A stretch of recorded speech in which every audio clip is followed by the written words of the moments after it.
ত্রেতাযুগে অযোধ্যায় দশরথ নামে এক বেদজ্ঞ, দূরদর্শী, সত্যবাদী ও প্রজাপ্রিয় রাজা ছিলেন।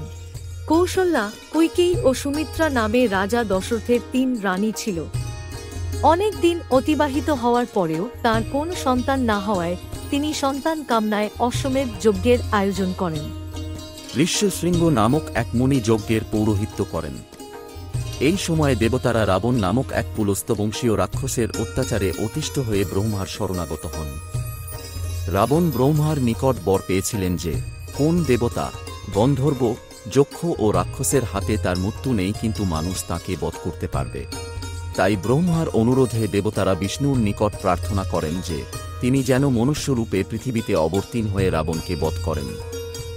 দেবতাদের প্রার্থনায় তুষ্ট হয়ে বিষ্ণু দশরথের ৩ রানীর গর্ভে জন্মগ্রহণ করতে সম্মত হন। যা হোক, যজ্ঞের সময় দশরথের ওই যজ্ঞের অগ্নি থেকে পায়েসে পরিপূর্ণ পাত্র হস্তে এক প্রজাপতি প্রেরিত পুরুষ উঠে আসলেন এবং দশরথকে বললেন, মহারাজ, এই দেবনির্মিত সন্তানদায়ক পায়েস আপনার পত্নীদের খেতে দিন।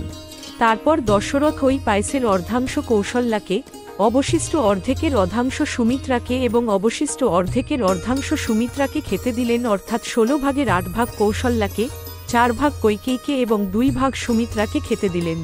যজ্ঞের ১২ মাস পরে চৈত্র মাসের নবমী তিথিতে পুনরুষু নক্ষত্রে বড় রানী কৌশল্যার গর্ভে রামের, পূষা নক্ষত্রে মেজ রানী কৈকেয়ীর গর্ভে ভরতের এবং অশ্লেষা নক্ষত্রে ছোট রানী সুমিত্রার গর্ভে লক্ষ্মণ ও শত্রুঘ্নের জন্ম হয়। জন্মের সময় আকাশ থেকে দেবগণ পুষ্প বৃষ্টি করলেন। জন্মের ১১ দিন পর কুল পুরোহিত বশিষ্ঠ দশরথের ৪ পুত্রের নামকরণ করেন। বাল্যকাল থেকে রাম ও লক্ষ্মণের মধ্যে এবং ভরত ও শত্রুঘ্নের মধ্যে প্রগাঢ় স্নেহ সম্বন্ধ ছিল।